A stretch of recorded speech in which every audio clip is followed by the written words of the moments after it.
네, 안녕하세요. 이번 주 스크리너 질문 첫 번째 5번 문제 질문 많이 나왔던 거 해설하도록 하겠습니다. 자, 이 문제 굉장히 어려웠던 문제고요. 아직도 여러분들이 이거에 대해서 정확하게 이해를 못한 학생들도 많아서 조금 더 자세하게 해보겠습니다. 영상이 조금은 길어질 수도 있습니다. 평소보다. 최대한 짧게는 해볼게요. 자, 일단 문제에 주어지는 상황을 볼게요. 2차식이 두 개가 주어져 있어요. 그죠? 2차의 변수 xy가 동시에 주어져 있는데, 일단 여러분들이 처음 보는 표현이 바로 이 fxy라는 표현이에요. 이거는 지금 어떤 느낌이냐면, x가 하나일 때는 변수가 한 개죠. 근데 거기에 순서상으로 x, y가 이렇게 들어가게 되면 얘를 우리가 뭐라 부르느냐, 이 변수 함수 또는 이 변수 방정식이라고 불러요. 그러니까 방정식은 방정식인데 변수가 두 개가 들어가 있어서 서로의 변수 값에 따라서 순서상으로 여러 개가 들어갈 수 있다는 거예요. 충분히 가능해요, 이런 건. 다만 우리가 그런 형태의 문제를 많이 접해본 적이 없어요. 그래서 약간 신경양 스타일의 그런 문제라고 보셔야 돼요. 일단 이렇게 들어가게 되면 여러분들이 두 가지 사실관계를 개념적으로 알고 있어야 되는데, 첫 번째가 바로 이변수의 의미예요. 우리가 변수가 굉장히 많을 수 있거든요. 물론 변수를 축소하고 해서 상황을 단순화해서 자연현상을 해석하려고 하지만 그렇지 않은 경우가 더 많아요. 그래서 이런 경우는 어떻게 접근을 하느냐면, 한 변수를 한 가지 변수를 상수 취급을 합니다. 이거는 이제 중요하지 않은 대상이 하나에 대해서 상수 취급을 해놓고 한쪽을 해석을 하는 거예요. 그랬다가 다른 쪽에서 해석을 하는 거죠. 그러니까 쉽게 얘기를 하면은, 내가 어떤 물건을 바라보는데 그걸 앞에서 볼 때랑 위에서 볼 때랑 뷰가 다르죠. 상황도 달라지고. 그런 식으로 하겠다는 거예요. 근데 결국에 다른 변수가 여기에 영향을 주지 않습니까? 그렇죠. 근데 그거를 영향이 없다고 가정을 해놓고 푼 다음에 그 두 개를 합성해서 보는 형태예요. 실제로 이거를 그래프로 그려보면 이런 형태의 모양을 띠게 돼 있거든요. 이게 약간 이제 A4 용지를 반으로 접는 것 같은 느낌인데 접다 만 것 같은 거죠. 이렇게 곡선의 형태로 되어 있는 거예요. 이런 거를 파라볼로이드라고 얘기를 하는데, 지금 여기 엘립틱이라고 얘기하는 거는 약간 엘립소이드가 이제 타원을 얘기하는 거거든요. 약간 찌그러진 원 같은 그런 느낌의 모양의 곡면이 나와서 그런 거예요, 지금. 자, 그 다음에 두 번째, 상수 취급한다는 거 얘기를 했죠. 그 다음에 2차랑 1차의 의미를 아셔야 되는데요. 2차 방정식과 1차 방정식을 해석기하적으로 볼 때 2차 같은 경우에는 무조건 곡선을 띠게 돼 있고요. 1차 같은 경우에는 직선을 띠게 돼 있어요. 그래서 영어로 얘기할 때도 이 1차는 linear equation, linear function 이렇게 얘기를 해요. 근데 2차 같은 경우에는 curved function 이렇게 얘기를 해요. 그러니까 곡면이 있는 거죠. 근데 지금 문제에서 뭐라 그랬어요? 분명히 직선이라고 얘기를 했거든. 그러니까 그 말뜻은 뭐냐면, 여기 지금 2차가 x하고 y에 둘 다 올라가 있죠. 이 녀석들이 지금 제거가 돼야 된다는 얘기인 거예요. 그러려면 어떻게 해야 되겠어요? x와 y가 2차가 두 개로 묶여 있으면 우리가 복잡한 식의 인수분해를 할 때 여러분들이 원래 문제를 푼 적이 있어요. 이와 비슷한 걸. 그러니까 얘는 x 플러스 y, ay 플러스 b 곱하기 x 플러스 cy 플러스 d는 0꼴로 만들어 달라고 얘기하고 있는 거예요. 그러니까 지금 여기가 x를 기준으로 선생님이 문제를 풀 거고, x의 개수가 1차이기 때문에 그렇게 만든 거예요. 근데 결국 이거를 둘 다 0으로 표현하게 되면 선행을 조금 관심 있게 나갔던 학생들 같은 경우에는 이게 두 개가 직선의 방정식이 된다는 감이 오죠. 그렇죠. 그러니까 얘가 완벽한 두 1차식으로 인수분해 되도록 만들어 달라는 거예요. 1차의 포인트가 있어요. 그러면 원래 우리가 인수분해가 잘 되지 않거나 문자가 있어서 인수분해가 잘 안 된다고 판단이 돼. 그런데 문제에서 인수분해를 하래요. 할 수 있대요. 그럼 뭘 써요? 완전제곱식으로 유도된 근의 공식을 써서 인수분해를 유도하죠. 근을 찾아야 되는 거예요. 근데 y를 상수 취급으로 잠시 하고 x 기준으로 풀어서 이제 식을 다시 완성했다, 이 뜻이에요. 자, 해볼게요. 그러면은 일단 주어지는 식을 좀 정리를 해야 될 것 같은데, 얘는 x제곱에 y 플러스 2의 x 마이너스 2y 제곱 플러스 7y 플러스 k는 0으로 다시 정리가 될 겁니다. x식을 기준으로 내림차순으로 한 거예요. 자, 여기에서 이 y 플러스 2와 이 마이너스 2y 제곱 플러스 7y 플러스 k는 어떻게 보면 그 y들은 다 상수값인 거죠. 그랬을 때 얘를 b로 보고 얘를 c라고 보죠. 우리 a, b, c 보듯이.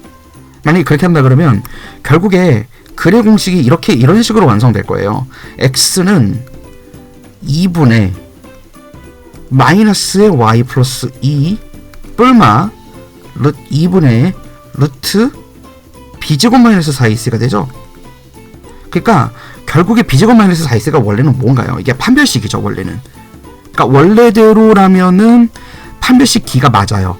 근데 이 판별식 d를 살려놓은 상태에서 얘를 갖다가 이걸 인수분해가 되는 형태로 제대로 써볼게요. 그러면 분명히 얘는 x 플러스 2분의 y 플러스 2 플러스 2분의 루트 d 그 다음에 또다시 x 플러스 2분의 y 플러스 2에 마이너스 2분의 루트 d가 되게 되죠. 는 0이죠. 자, 그런데 여기서 우리가 불편하게 만드는 게 누군가요? 루트예요. 그러니까 제곱근이 있는 한 어떻게 y가 1차만 남겠어요. 그리고 그 y 루트 안에는 지금 사실 뒤에는 그렇죠, 제곱이 들어가 있죠. 그러니까 얘는 무슨 의미냐면 이 판별식 d인 b제곱 마이너스 4ac가 완전 제곱꼴이 되거나 0이 되는 게 아닌 이상은 이 루트가 없어질 방법이 없어요. 그런데 두 개의 직선이라 그랬단 말이에요, 문제에서. 한 개가 아니야. 두 개의 직선이라는 거는 중복된 두 개의 직선이 있으면 안 되고요. 완벽하게 세퍼레이트 되어 있는 인디비주얼한 두 개의 직선으로 나와야 된다, 이 소리를 하는 거예요.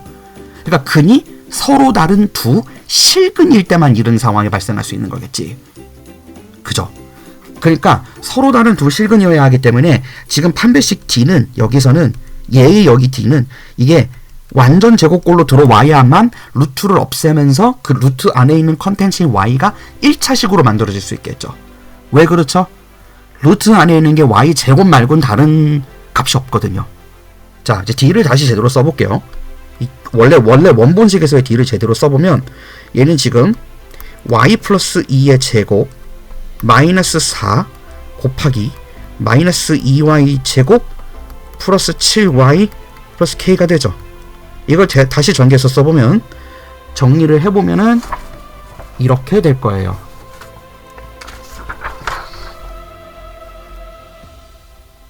마이너스 9y 제곱에 마이너스 24y 플러스 4 마이너스 4k가 되게 돼요.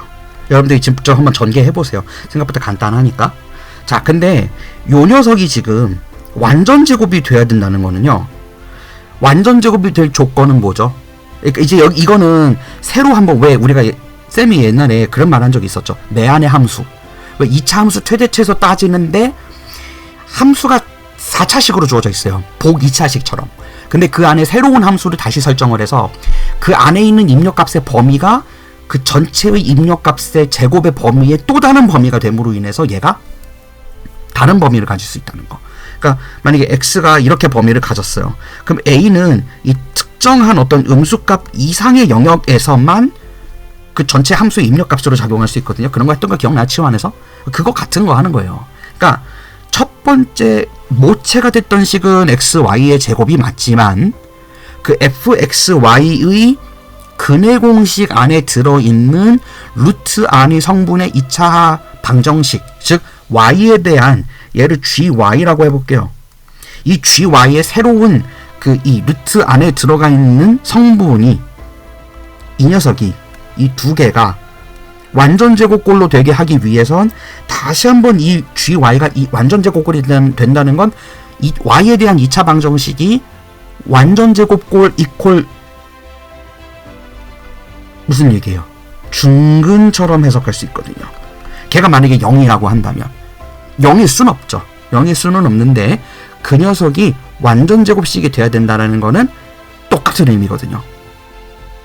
그러니까 얘가 완전 제곱식이 되려면 이 녀석의 판별식을 또 쓸 수 있어요. 얘가 완전 제곱이 되려면 어떻게 돼야 돼요? 그 루트 안에 있는 부분이 없어지면 완전 제곱이 될 수 있죠. 똑같은 상황인 거야. 이해돼요?